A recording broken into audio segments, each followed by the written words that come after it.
Baby bed to fix out sporo. Naman ngambrio. Careful, okay? Yeah, no room the baby. Yeah. So one has to hold. Rian, hold here. Go that way. Okay, go there and push. Push from there. Go. Push. Push. Slowly, okay? Yeah. Wait.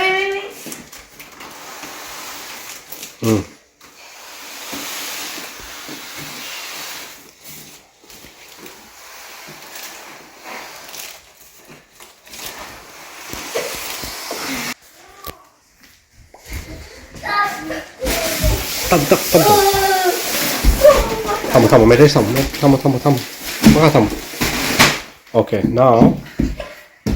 Now, yes, sit on it. No, sit. Scissor por. Cái này đi phải fix out gì? A crib Cái mấy cái? for baby bed. Baby bed? Yeah. Okay. So không lè. So baby bed will looks like this, okay? Yeah? Okay, wait. And then we have a mattress for the baby. Go clean it.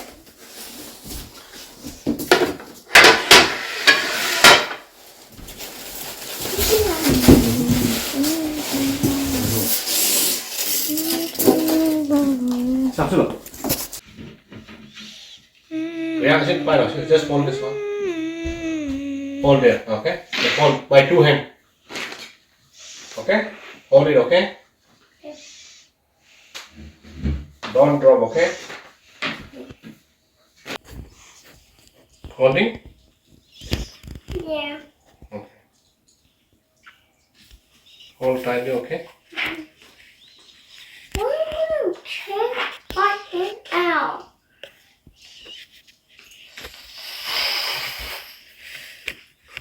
No, hold, okay? No, that's what I'm doing.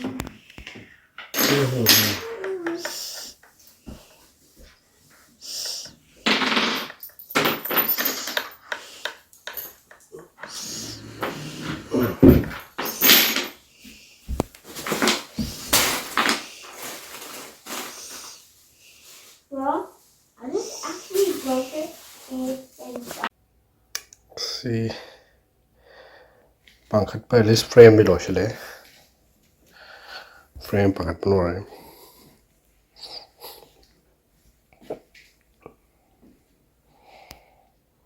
Same thing. Frame Pankhatnaba singre. So they have to see. Oh, sinne kan oni mai mini freeze ni.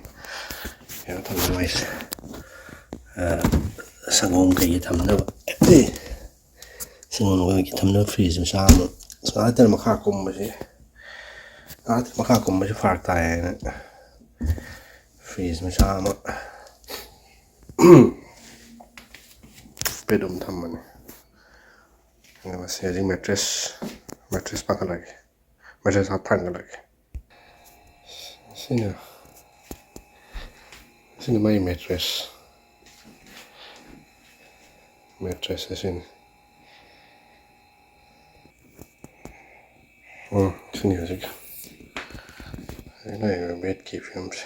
Bed sini. Macam no asik.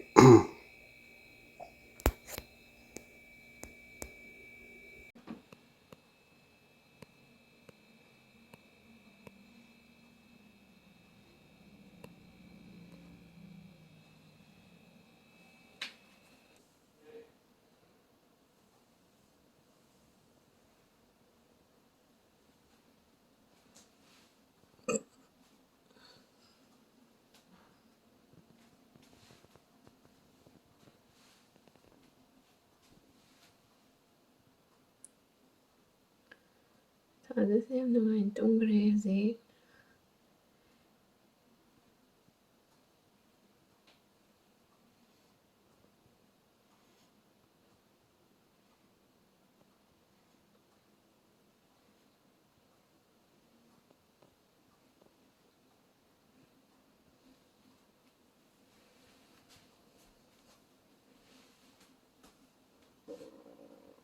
stroller today.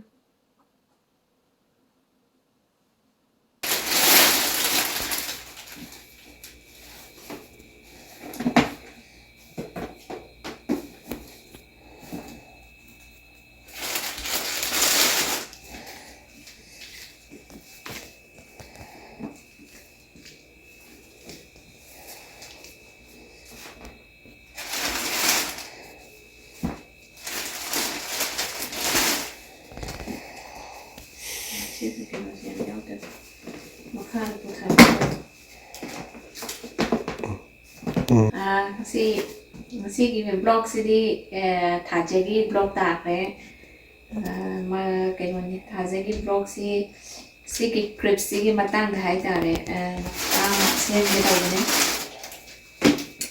clips si da jam na maroi hai tare maroi si bây sai da mi lấy tầm nên là ngang gì mỗi sự đấy đi mỗi chân đây bây giờ ngang gì mỗi bassinet crib mỗi kind of bedroom om da ngang gì poga sự thầm và sự yawe na trang poga tham mà đi lấy cái mỗi đi bedroom chẳng ngang gì cái cả khai bị bên nên là mỗi đấy ngang gì mà tôm tụm hết lấy ta đấy đó phải đi tụm hết rồi đó xí đó tụm bớt xí mà bạn nó tụm mỗi yết đi hồi xí cái tụm mẹ phong đó đó cái nói xí đó đi asisi yam important origin te gi na the ka tho ko khoi gi di da mi le ja da ba khoi gi di ka khoi na kai no ma taw gi ha ba da mi si ama ma sa family mom ta le na ba de husband and wife shi do office na ba ne na heng asi gi si kai no na na mai gi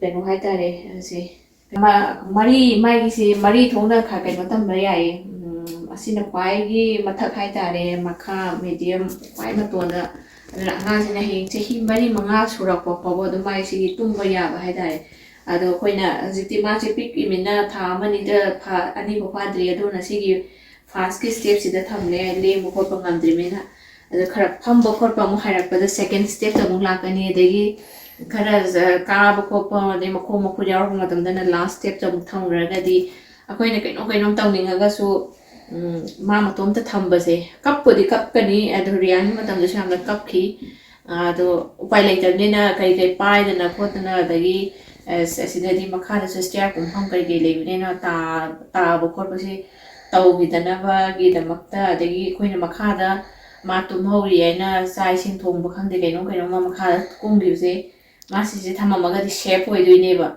ado do na si ma gi hai ta ne matum di tum handre sida matum musu ya de ma ai ga na tum mi ji ado khara san khara pokot pa hairak po pham bo ko hairak po sida ya na da karo do por cha kai ta re si asi ma pa ga edi ga na kana san do ko bin ne ado di mateng am sa hapsar ke ma si jam no ai tum mi sida sina mai ge diaper si Sila pa diaper size hai ta re ngang sing sing diaper si full ni mai gi diaper wiper cream powder sina diaper change do wei tha ba gi re non ne sai don tham me moi si manung de di moi gi rules ta di si gi cream manung si de kai ta tham ba ya de hai ta re po chai si moi gi sai gi rules si rules makhanam ne do ado haide moi angang si on ba khot ba kai ge taw ba suffocate oi gadra hai na moi ne ya de du ma de ji le ba kai ngam de ne si box si sai da ngai te drawer sin thok sin taw dai ngai te ne si de pula kha ba tham ba a jam ngai to mi si da ado ka si da kai no ma sa dai ma ge si da si ge stroller si ahan ba do ne koi gi na ha car seat ko pula le ya ko stroller stroller se ke lo de han ba my car seat ka pulap la ko stroller do ne ado khoi se pankhale do ma se tum ba de am bera kari ho ji kan se do dang si ke no to se da mo ha pa ma thak se da mo in da to re makhan ne ko in to re se do se ha ba ma khatang su tum me mo kha in bi ko pi leng han phanan to da ado ha ne gi stroller do na ko na cha thok sin to ba da pu na ba do na makha da nei ge sina mathak ta ahan bane na dum kam ta pukhala the na koi pukhala kre sida khara ma tuman ba in bi ba khara tawri ꯑꯉꯥꯡꯁꯤꯡꯁꯦ ꯃꯈꯜ ꯃꯈꯜꯅꯤ ꯍꯥꯏꯇꯥꯔꯦ ꯉꯥꯁꯤꯗ ꯑꯃꯨꯛ ꯇꯨꯝꯅꯤ ꯑꯃꯨꯛ ꯍꯧꯒꯠꯂꯛꯀꯅꯤ ꯑꯃꯨꯛ ꯀꯞꯀꯅꯤ ꯉꯥꯏꯍꯥꯛ ꯇꯧꯔꯛꯏꯁꯦ ꯁꯤꯅꯤ ꯉꯁꯤꯒꯤ ꯁꯤ ꯌꯥꯝ ꯀꯟꯅ ꯀꯩꯅꯣ ꯇꯧꯕ ꯚꯤꯗꯤꯑꯣ ꯕ꯭ꯂꯣꯛꯇꯤ ꯅꯠꯇ꯭ꯔꯦ ꯑꯗꯣ ꯑꯩꯅ ꯁꯨꯝ ꯃꯌꯥꯝꯗ ꯁꯤꯌꯔ ꯇꯧꯅꯤꯡꯗꯅ ꯇꯧꯕꯅꯦ ꯁꯤ ꯌꯥꯝꯅ ꯀꯥꯟꯅꯕ ꯄꯣꯠ ꯑꯣꯏ ꯑꯩꯈꯣꯏ ꯁꯤꯗꯗꯤ ꯑꯗꯨꯒꯤ ꯈꯛꯀꯤꯅꯦꯗ ꯑꯩꯈꯣꯏ ꯃꯤ ꯂꯩꯖꯗꯕ ꯑꯩꯈꯣꯏꯗꯗꯤ ꯁꯦꯐꯇꯤꯁꯤ ꯏꯝꯄꯣꯔꯇꯦꯟ ꯑꯣꯏꯕꯅꯤꯅ ꯑꯩꯈꯣꯏ ꯏꯁꯥ ꯈꯛꯇꯪ ꯂꯩꯕꯅꯤꯅ ꯀꯩꯅꯣꯝ ꯇꯧꯅꯤꯡꯉꯛꯄꯗ ꯁꯤꯁꯤ ꯌꯥꯝ ꯗꯔꯀꯥꯔ ꯑꯣꯏꯌꯦ ꯀꯞꯇꯣꯏꯅꯦ ꯃꯥ ꯍꯌꯦꯡ ꯑꯩ ꯈꯔ ꯆꯥꯎꯔꯛꯄꯗ ꯁꯤꯗ ꯐꯥꯖꯤꯜꯂ ꯊꯝꯃꯦ ꯍꯥꯏꯕꯒꯤ ꯀꯞꯇꯣꯏꯅꯦ ꯁ꯭ꯄꯦꯌꯥꯟꯁꯨ ꯌꯥꯝ ꯀꯞꯈꯤꯌꯦ ꯃꯥꯏ ꯃꯇꯝꯗꯁꯨ ꯑꯗꯨꯅ ꯎꯄꯥꯏ ꯂꯩꯇꯕꯒꯤ ꯊꯝꯃꯦ ꯑꯗꯨꯝ ꯉꯥꯏꯍꯥꯛ ꯊꯝꯃꯦ